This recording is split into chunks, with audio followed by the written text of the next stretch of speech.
Thank you for joining us in this episode of The Faces of Homelessness.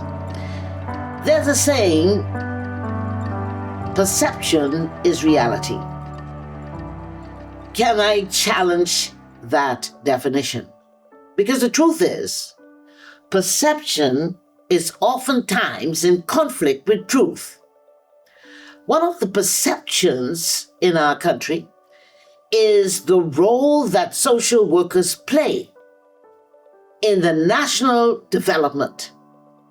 If we do not place and ascribe the right value for the purpose of an office and a role, we undervalue and we undermine. When we talk about the homelessness of our nation, clearly, it means that it is a manifestation that community, beginning in the home, is deteriorating. What am I saying? All of us have to evaluate ourselves and determine whether we are a contributor to building or undermining the strength of today and our future. I want to just celebrate the social workers in this country. If we always describe a problem, we become more of the problem. And if we misdiagnose and not get right here to the root, I am particularly proud to host this program today. You know why? Because what we're about to hear is a message that reinforces how important it is to support each other, to help each other succeed. I spoke to Ms. Eartha Shallow, who's not on the show today, but next week we expect her to be here. And she had me speak with Kendrick Rowe, the Special Projects Officer, and he is blind. He is a employee here. And I was so heartened by his colleagues, the chief social worker, who has made him and the differently abled community a priority to be sure that their positions in the home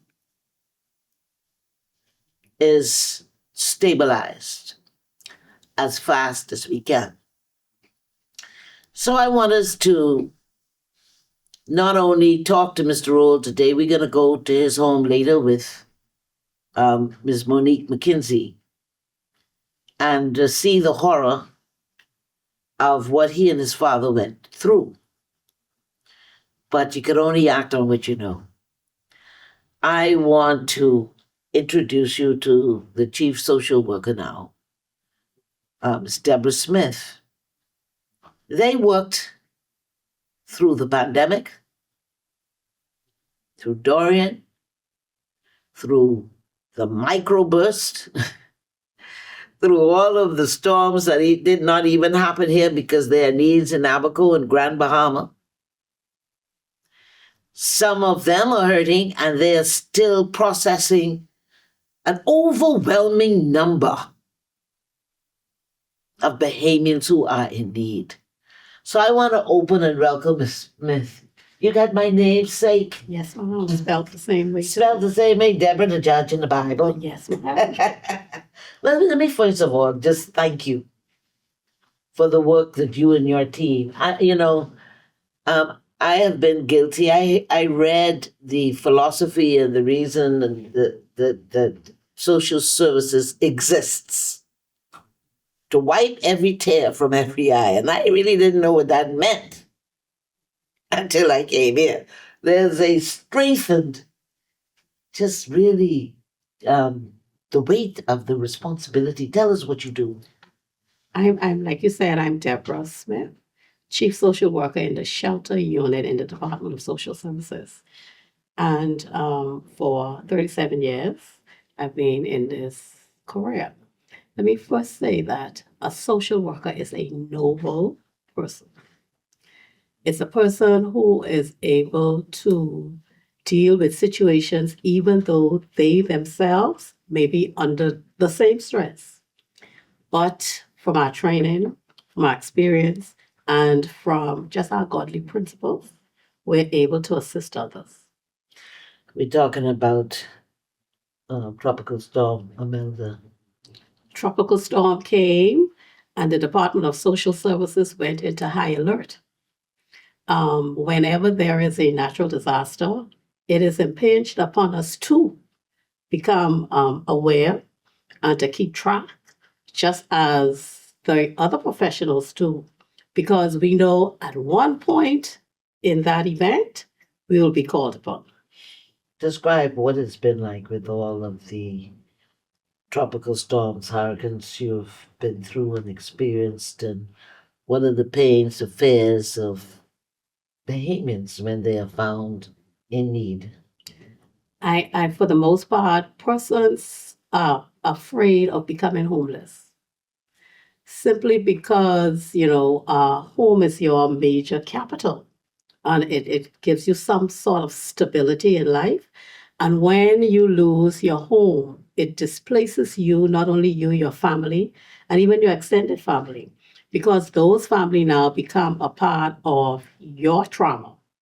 So they have to come up with finances. They have to come up on and see what they can do to assist you. But for those persons who find themselves in some sort of emergency, the Department of Social Services offers temporary shelter, offers to persons who find themselves in an emergency situation. And we do the processing, we do the evaluation, and we do the placing. Social services offers the shelter. Do we have enough based on the demand? The demand, the ratio is no. No. But we are in the process of securing additional shelters. At this particular time, I think we have like about 98 spaces available for emergency shelter. But once we complete the evaluation moving forward, we have a little bit more than 200 spaces. And does that adequately meet the needs, or do you think you're going to need more soon? I think with the high cost of rent, the ever increasing rental cost, and the lack of family support, we will always need a bit more shelter. And that's why it's on a rotation. And once your rotation is up, then there's time for somebody else to come in. And so often we have a list of waiting persons waiting to come and they're being evaluated. We know they need their assistance, but they're on that waiting list. But we try all that we can not to have persons who are in a state of trauma to wait much longer because it further compounds the trauma. And so that's why we work assiduously to try and get them placed. Speak for a moment to the lack of family support. What does that mean, and why do you think there's a lack of family support? Until I came into work in shelters, I did not realize that the family support has diminished. Because most persons, when they come in for shelter, the first thing we ask them, who can we call? To say to them that you are in this situation. That maybe you could house with them for a day or two while we work with getting you into a temporary shelter. But their situation is that no, there's nobody can help me. I don't have the family ties. My parents are deceased, so there is really no real family connection. Now, I don't know what bridges they would have burned before they got to the situation. I can't say because when persons are in trauma, we have to gradually get into those things because right then we are fixing the presenting problem. And then we work with trying to figure out what is your next step. And I think the family breakdown has come basically because the love of many has waxed cold. And so we find that it's difficult to call families to say, help your family. The interesting thing was about 2 days ago, a grandmother, an aged grandmother, because grandmothers are younger, an aged grandmother decide, I don't want my deceased daughter's children in my house anymore because I don't have enough privacy with them around. And I'm like, what caused that? And so we are in that point of investigating to find out what actually happened, to see if we could connect the family. So it does not mean that we only house you. We work with you to get you to a point where you could return to that place that you were evicted from, or to help mend family relations. You said you help the family, and just before we take the next break, family comes from the word famulus, which means to serve. And you are working with serving and helping a colleague, Kendrick Roll. Yeah. And you, as an internal customer, Yes. helping to facilitate his transition from his experience of what I would call horror. We're going to talk to him in a minute. What's your thinking behind helping Mr. Roll? Not only Mr. Roll, but our internal customers. Because if we can help us, now we can help others. And that's it, because you can only give what you have. Yes. And if you're overwhelmed, because sometimes a part of breakdown in community is that we look out for everybody outside of us and miss the weight True. of pain, of need for those who work among us. So I want to commend you for that. But Mr. Kendrick Roll, I see you in action with the National Commission of Disabilities.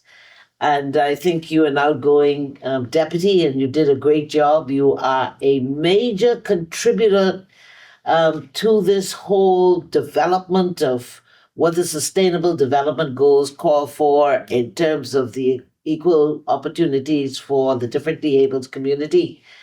I'm going to talk about what that experience was like going through Imelda. It was just really disconcerting for me as you told me your story.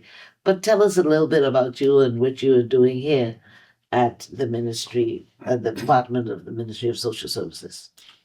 Thank you. Presently, I am the Special Projects and Programs Officer in the Disability Affairs Division. And what I do is I develop projects that would sensitize the general public relevant to disability awareness, disability sensitivity, and disability etiquette.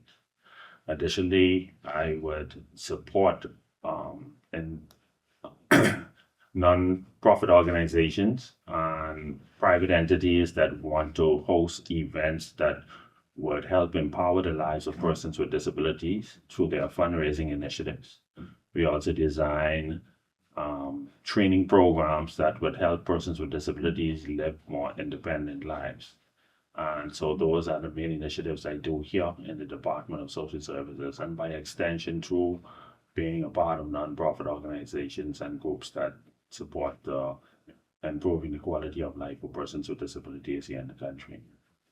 Let's go back to the night of Tropical Storm Imelda. Just in one sentence, and we'll be back to expand on it. What was that night like? Terrifying. That's as simple as I can do it, because this one was a different experience for me in particular than any of the other ones that I've been through. It was most terrifying. We're going to get some more details about this terrifying experience he lived with his father, who was 75 years old.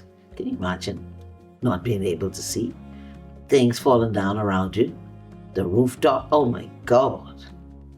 Oh, let's continue to pray for those who were and are being affected by the aftermath of Tropical Storm Imelda.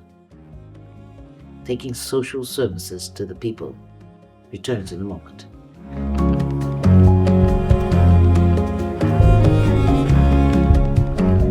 Have you heard about the Promise Unit? The Department of Social Services provides food assistance, housing assistance, uniform assistance, burial assistance, and financial assistance. Promise makes it easy.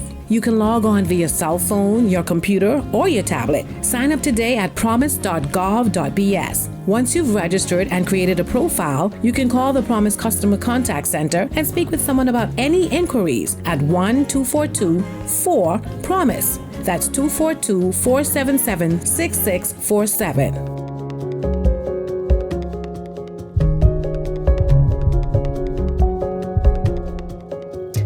Welcome back. Just before we took the break, we were hearing the terrifying experience of Kendrick Roll. He's blind with sight, but tremendous capacity that is being fueled by his vision, his tenacity. Let's take a look from his position as physically blind of what that night was like. Mr. Roll, relive that for us. What happened? How did it happen? And what were your responses like? Well, the storm or the tropical depression was a very wet one. And I live in the Pinewood community, which is prone to flooding. Now, my home itself does not flood as often as others. But with this storm, which brought a lot of rain, was one of those times that I would be 9 inches deep in water. You needed a little boat, a little canoe. That's fine. And so, with the rain just continuing to fall, and I was having trouble with the roof for quite some time, and resources wasn't there to take on the project itself. I had applied for assistance. And it was being promised for me, but you have a list that's ahead of you on the line that took from the urban renewal. And so we just work with it, and when rain comes, there would always be some dripping, and I guess it would add to the deterioration. But however, on the night during the passage, as the water came up in the home, there was a point when after you done elevate everything, the only thing you can do is sit in the bed or sit in the chair as the waters come up. In that time, they would walk through the water, just check through the house, check on Dad. He was more in the front area, I would be in the back area. We'd talk back and forth about how the water's coming in through people driving through the water and then sending the water into the house because there's no blocks. It comes under the doors, both the kitchen doors, and so at one point when I step out of the bed, I say, okay, it's starting to come in. So back and forth. And in a matter of about 30 minutes, like I said, it was above my ankle coming up almost to my calf, So, furniture wet and what's not. And then it was just silence for a while, because sometimes I would hear him saying something on the phone and what's not, and I'd be in the bathroom. And then something here, you're saying something on the phone. What do you mean? He's probably just talking to other people, letting them know when water's coming in the house and what's not. That was you're connected to some family member or friend. Whoever calls on the phone, you just talk. Yes, family, friend, whoever, So, and that was still power because the radio was still on for me, And then there was silence, and then all of a sudden, I hear the big boom, glass breaking, splatter. So I just hauled it out for him. I say, Dad, you all right? And I didn't get no answer. And then after a minute or so, I hear he say in a weak voice, yeah, that's the roof come down in the dining room. So all the stuff on top of the dining room table was broken up and what's not. And then about 15 minutes later, was another big commotion. That's the other part of the dining room coming down. And then at some point, we almost got used to it as the pieces keep dropping, because how the homes are in Pinewood, they're concrete roofs. So as a safety precautions, what you would do inside your home, you would put up the frame and sheetrock to avoid the concrete dropping down on you. But with the deterioration on the roof outside, the concrete is now breaking down and dropping through the sheetrock roof, so that's double whammy coming down. And then at one point, when I thought he was in his bedroom, he was still out front, I heard it come down in his bedroom. So it's just terrifying. I don't know which way to go, because I don't know if it's going to come down on me in this room, or if I go this way where it's going to come down. So it was just terrifying. And then, at his age, he can't do much to help me, and His I can't age? do much to help him. How old's that? He's 75 years old. A few days. The same month of October will make him 75 years old.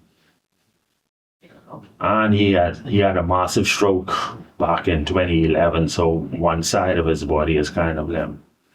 And so it's just he and I battling in the home.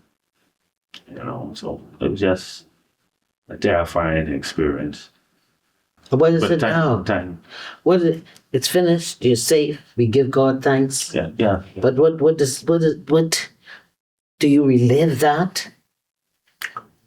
I try not to think about it because it sends me in an emotional state. Because I know for quite some time I've been trying to make efforts to get this roof repaired. It's basically just one income in the home. And I have other obligations. So, I try to balance everything as much as I can. But the roof is just a project that was too massive for me to undertake alone. And that's why I was seeking the assistance of the Urban Work Program. And they did deliver. Well, at one point in time, I know it was approved. And so amazingly, I got the call on Thursday just before the storm to say that, okay, the contract will be coming out to you. However, it looks like the storm coming, so right after the storm, they'll be coming to you. Now, the storm happened to just expose some more vulnerabilities of the home. And so they came after the storm, and when they look at it, whatever was budgeted or was a part of the scope of work, when they took a look at what has happened, they now have to go back to the drawing board, because much more than what they thought they would have to do needs to be done. Or with the passage of another storm, who knows, it could be catastrophic in that home for me and my father. Miss Smith, Yes, speak to, because I think it's, in some cases, a legitimate concern that things take too long to be processed. And then there is the other part of it where the overload is so much that it slows the process. Speak to both so that we can have clarity in inefficiencies in a system. And I'm not only talking about urban, I'm talking about social services. I talk about any government ministry. The bureaucracy sometimes feels overbearing, but there is another side of the story that could bring some clarity. And what is your opinion? The weight of inefficiency falls more on being overwhelmed, or do we have a work ethic problem? What is it? Well, in Mr. Roll's case, the thing is this, in the system, we work in a system, and we have to follow the rules and regulations of the system. And so the procedures are in place. Sometimes they take very long. Sometimes they take not as long. However, the fact is that they actually came to him, which means he was a part of that list. In time, I would say, to avoid further deterioration of the home. And thankfully, they have gone and looked again at the scope of work to see how best they can assist him, and we hope more quickly. Sometimes the manpower can create the overwhelming feelings that we get, because we know people are hurting.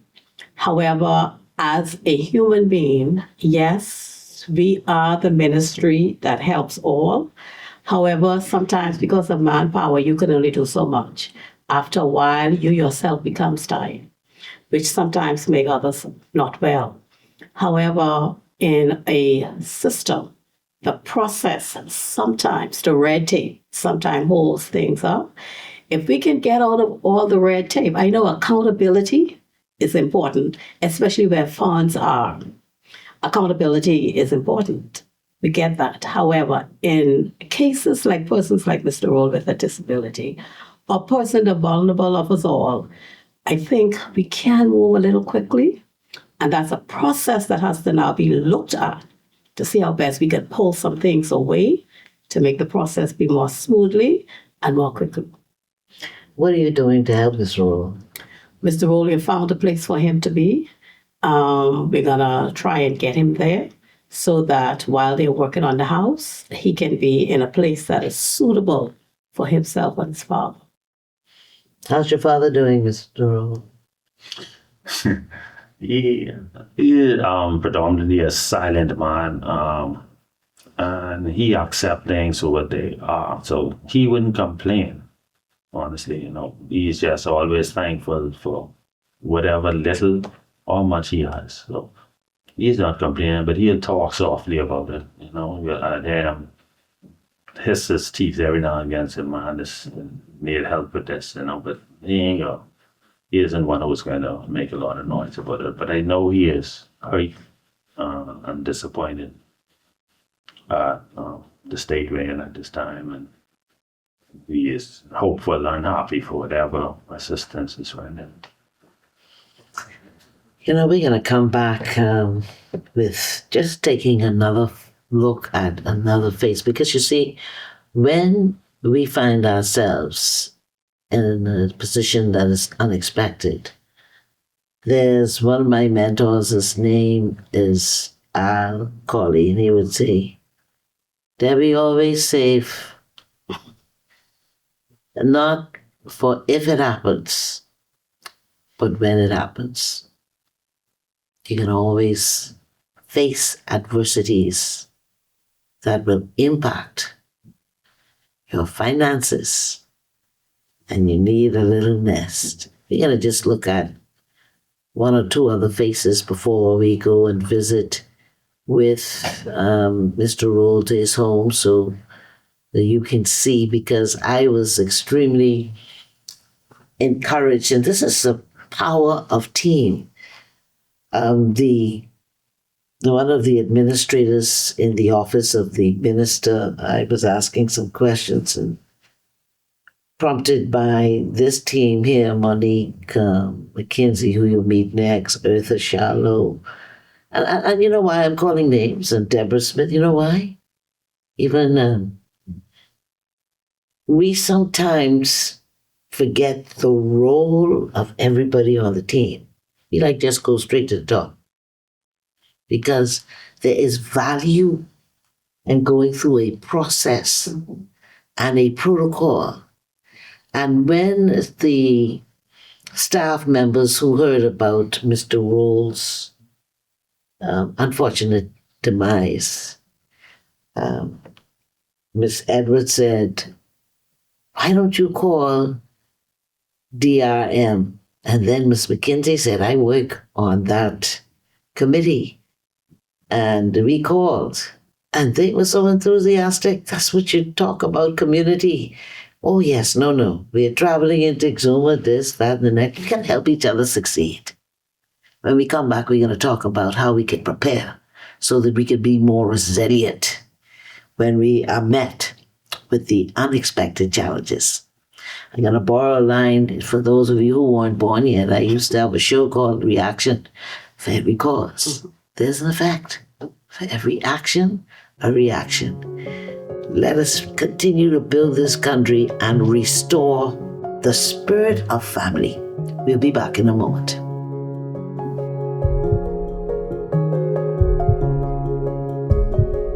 You can now stay in tune with all things social services on any one of our social media platforms: TikTok, Facebook, Instagram, and YouTube.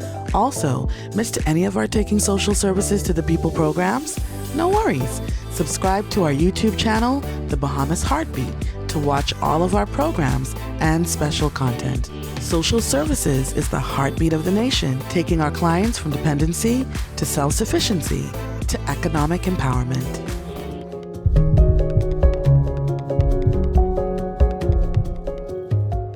Welcome back. I want to introduce you to yet another chief social worker doing a phenomenal job. I was especially encouraged by the recent back to school initiative that they did in Pitt Road. But again, she has included in her portfolio is dealing with the homeless. Want to welcome you.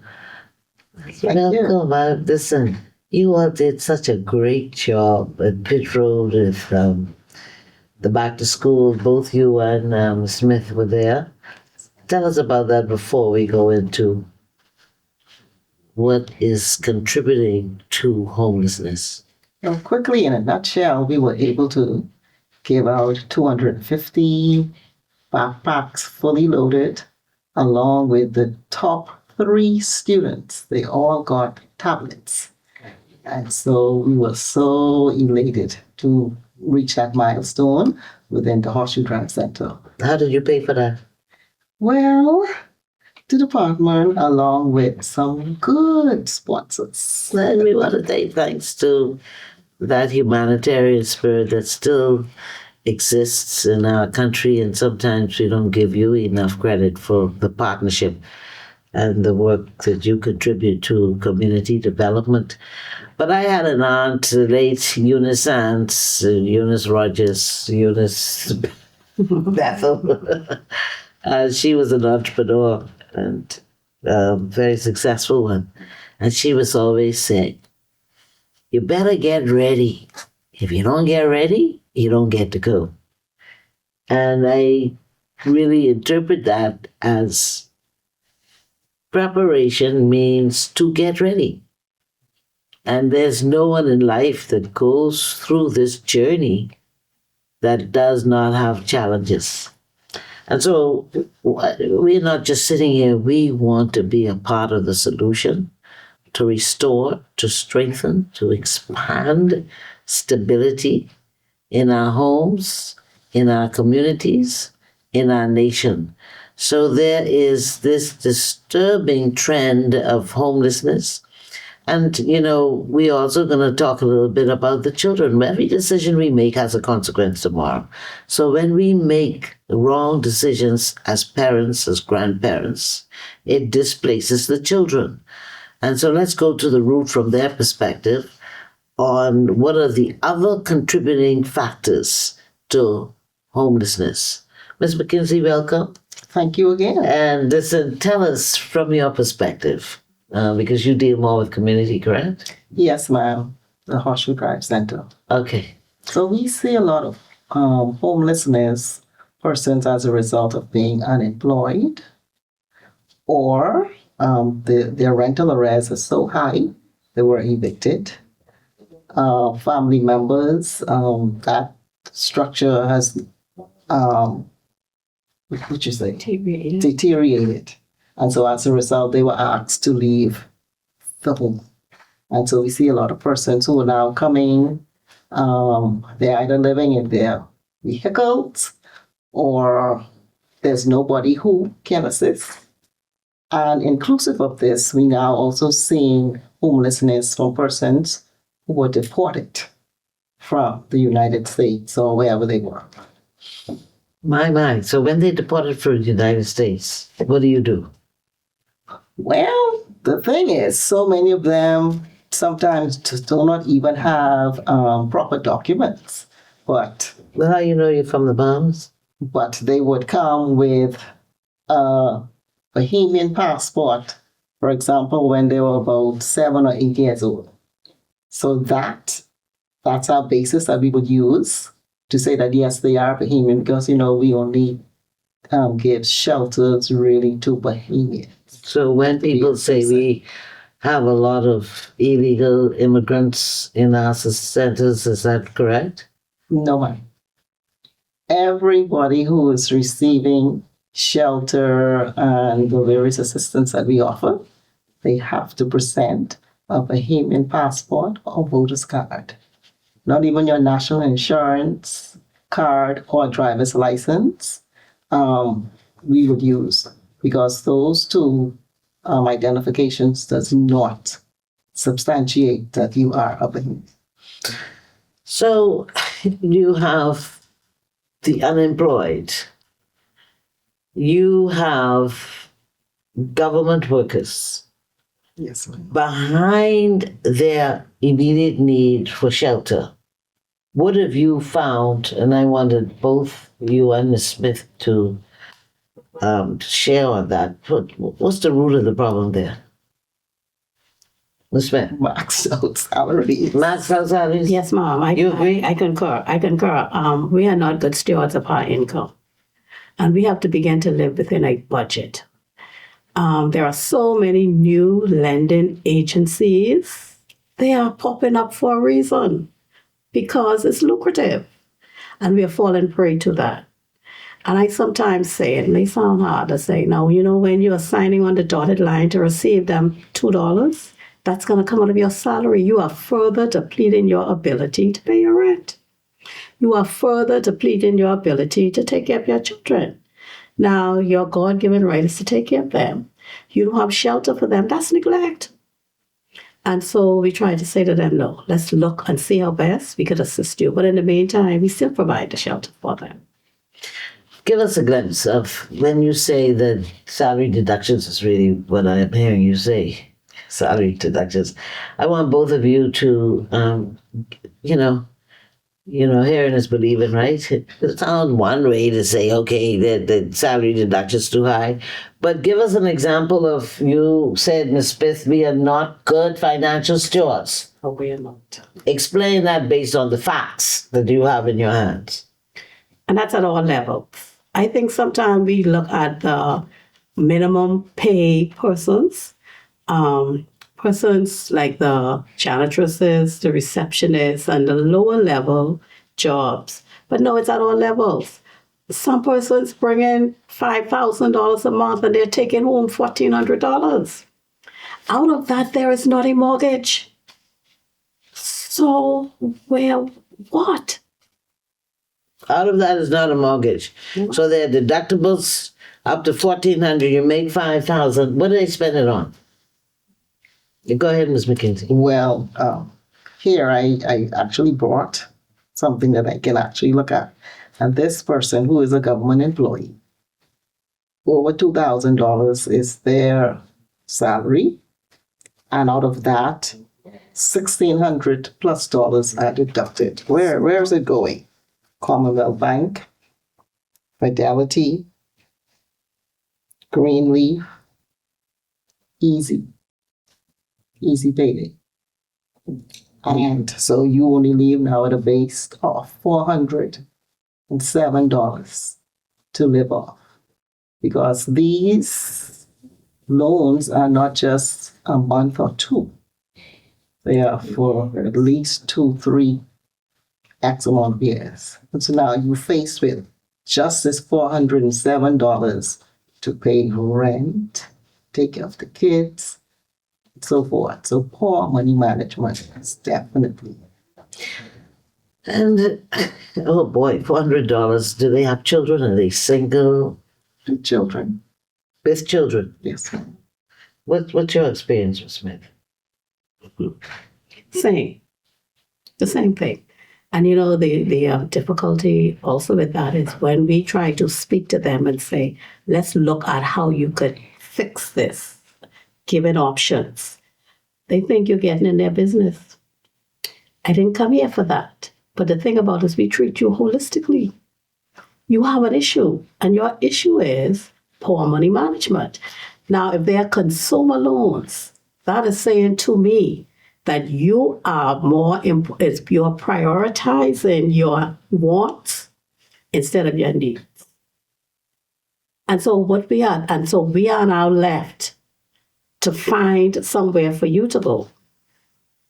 We are now left to figure out how to work with you. And so there could be one client, and we are here for this service, and we sometimes clients sometimes find themselves in these situations, maybe because their spouse died, or they had an accident, or they have some illnesses. Not that. Be good. We know. We're going to work with you to the point where you become independent. But when you willingly go into those institutions aren't concerned about you, you know. They're concerned about your bottom dollar. And you fall into their prey. You fall right into the trap. Yeah. Christmas is going to come in a minute, and they do something called top up. You won't be able to get a seat in those institutions because of the people who will be there trying to get money to buy gifts for people who even like them. Does that speak to our understanding, our character?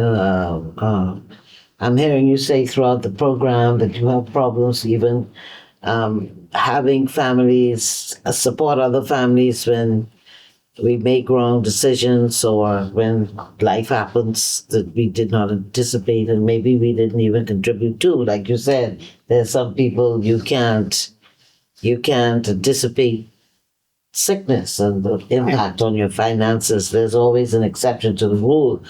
But you are clearly seeing an abuse when we talk about consumer.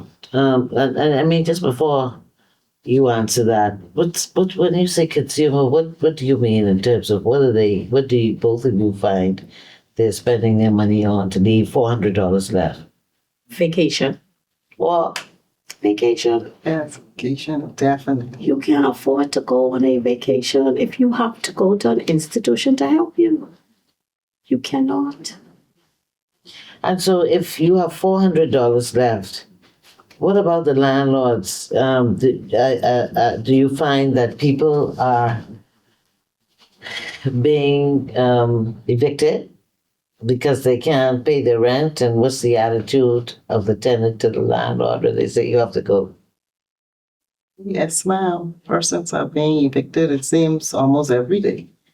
Because at the Horseshoe Drive Center, we can have up to 8 to 10 families, talking with new persons, coming in seeking shelter. And A day? 8 to 10 Not- families a not day? every day, but Oh, on a but- given day. Yes. But every week, we can, in a 5-day period, wrap up to at least 10 in total. New. I'm not talking about the ones who are already in shelter and coming for extension. I'm talking about new persons.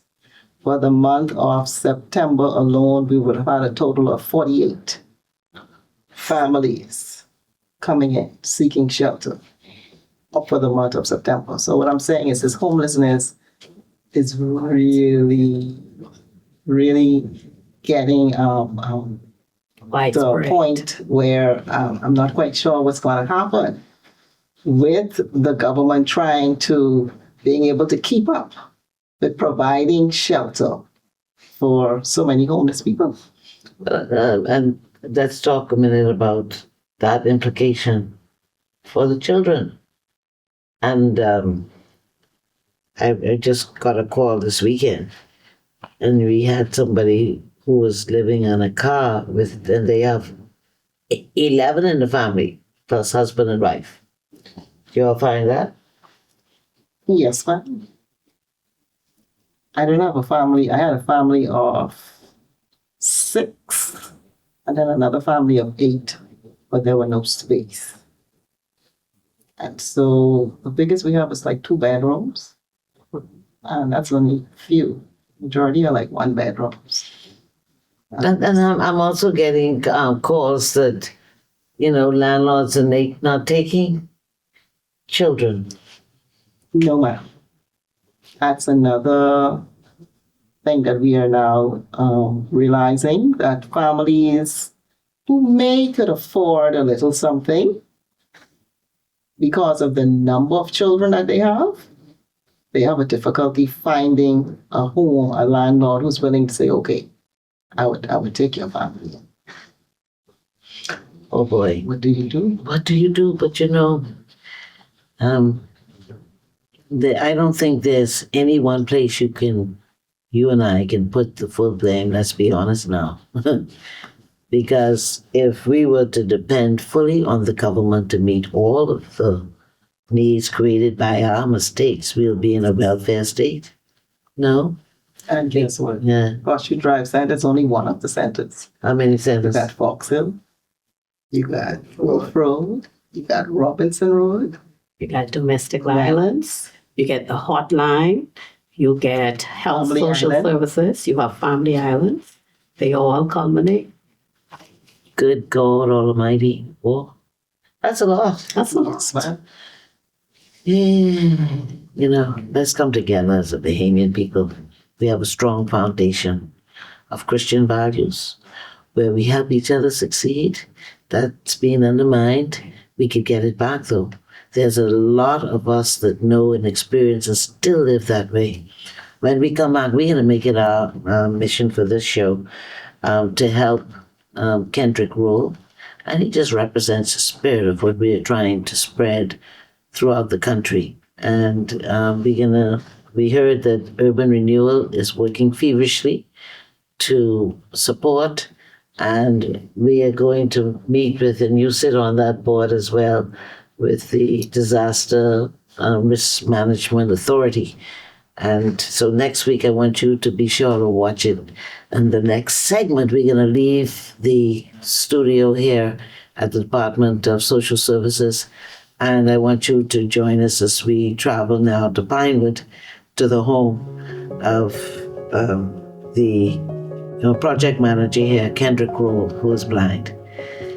See you in a moment.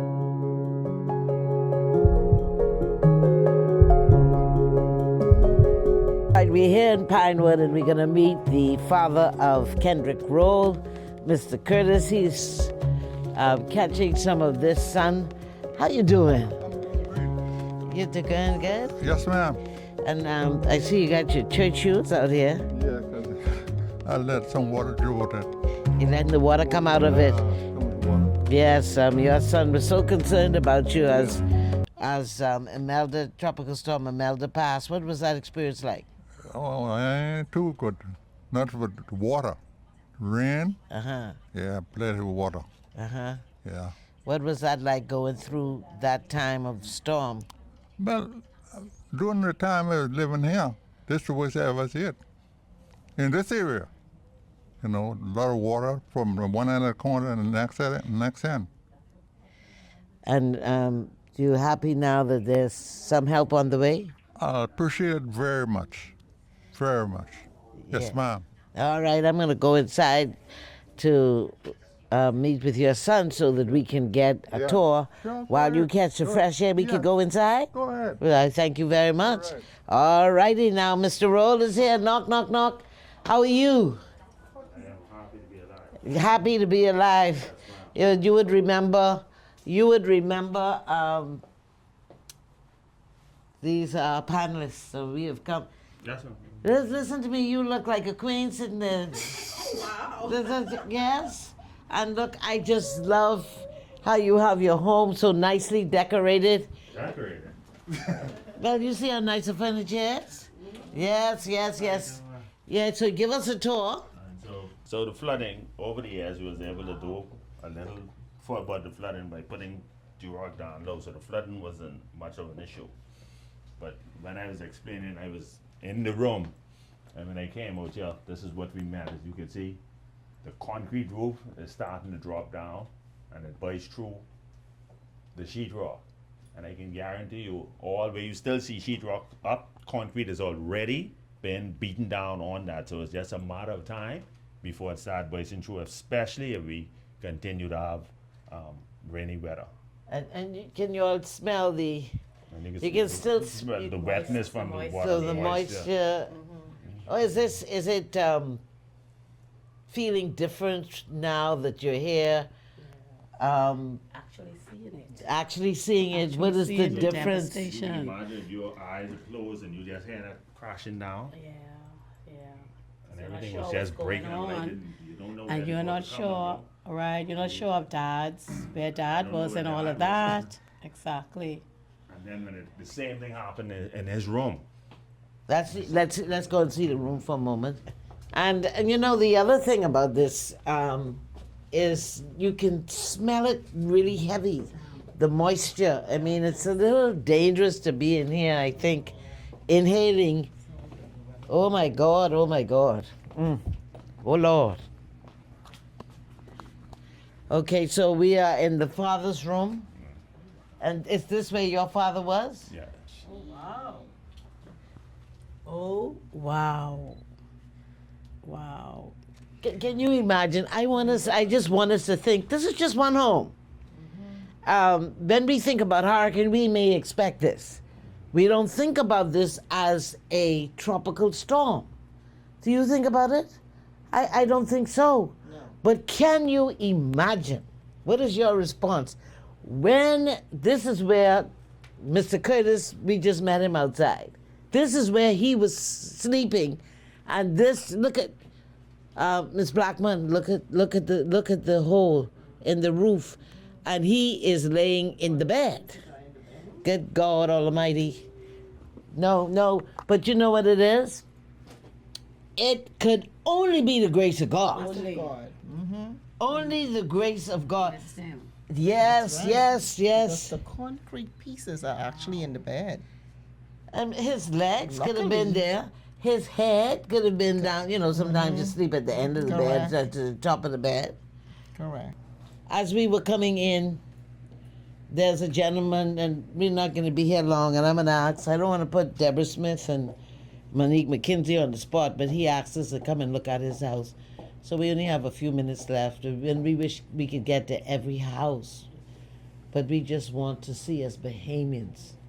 Look, man, and can you imagine the family islands? What we cannot see? We have to pull together.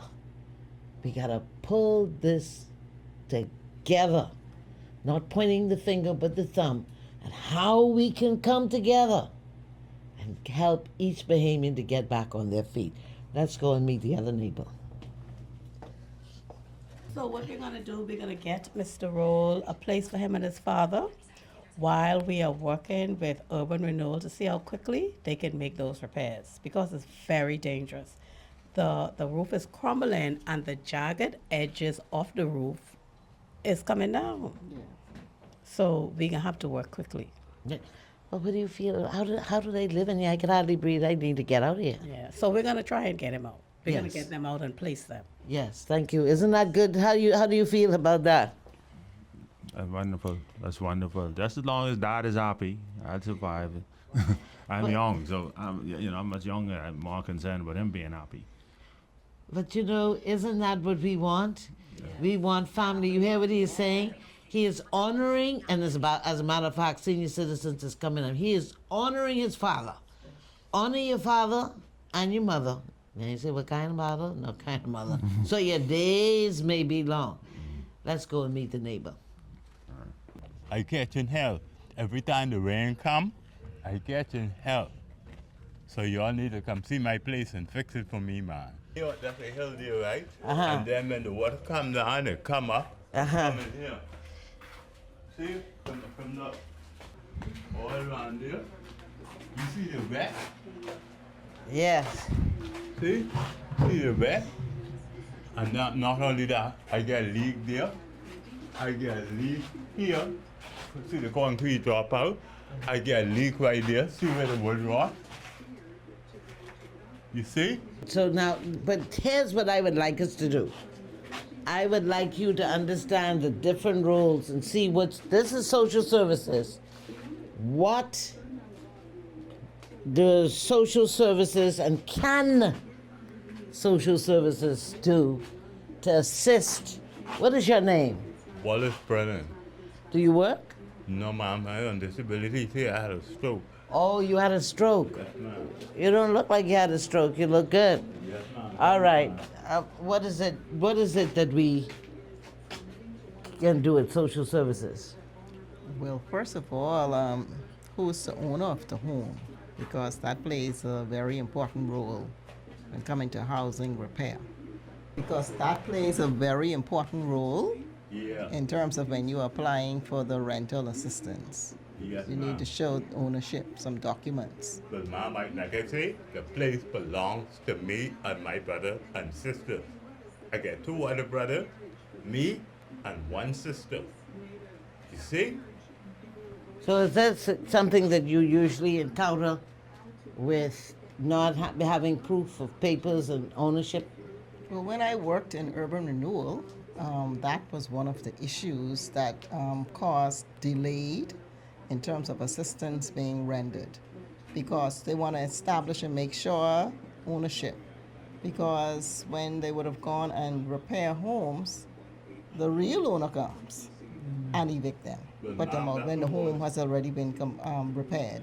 And so that's one of the reasons why the criteria is, you should have your documents to show ownership. Do you have your papers? I don't know, because it's a fight over the place. You understand what I'm saying? It's a fight over the place. You reached out to Urban Renewal? Well, no, ma'am. We'll make that your first step. To urban renewal? Yes, sir. Down here? Yeah, primary. Well, Right I there. thought you all connect with that now. No, we are not. So urban renewal is not together with social services like how it used to be. So come down there. So you go right up the road to the Pinewood office Yes, ma'am. and let them know of your situation, and then I'm sure they will see how best they could work something out to assist. Thank you, okay, Mr. Wallace? Yes, ma'am. God bless you for taking care of your mother. Yes, ma'am. They say honor your mother and your father, so what? that's Your true. days may be long. Yes, May your ma'am. days be long. God bless you. All right. This is it for taking social services to the people. And it is really, really so sad. And we are talking about the faces of homelessness. But it's getting down to the root, isn't it? Yes, ma'am. I mean, what was the root when we went into Mr. Wallace? What do you see as the root? Well, family support again. Families are not looking out for each other, it seems. It seems as though once you die and you go on, your siblings no longer want to be there for each other. So it seemed to me. And the expectation, but there's, Ms. Smith, I want your take on it too, but because we just have a few minutes left, but we get angry and sometimes misappropriate who is at fault. What did you see? I think so, because if for this gentleman who was the caregiver for his parents, and at the end of the day, and that's what he is saying to us, and based on what he's saying to us, if he was the caregiver for his parents, then I think more effort should have been made on the deceased to make sure he is properly cared for. What we see there today is degradation. We see a breakdown of family, we see a house crumbling, and with the tropical storm made it more difficult. And so, again, it goes back to process. So once process goes through, then possibly he could get some assistance, because it seemed as if it was left for a very, very long time when it got to that stage. Well, that's it for us, and isn't it kind of almost ironically invigorating to agree on what the root cause? Because to move forward, it's like vision. We have to be personally governed by a vision. Vision means the future you would like to live in, the future you and your family should live in, the future that your children, your grandchildren, your great-grandchildren, who you won't meet, that we have enough love, that we prepare, we make ready, we make provision through our will, through expressing our intent, through helping us to be great stewards, because we were born to be owners, stewards of our destiny. And when we need help, we come to the government agencies to facilitate and help us get through that bad patch that we all will go through. And so when we do that, we can move from, because your dignity is not in dependency. It's no sin, it's no shame in being dependent, but that is not our permanent residency. So we are here to help each other move from dependency to self-sufficiency to economic empowerment. We love you, and together we can do it. See you next time on Taking Social Services to the People.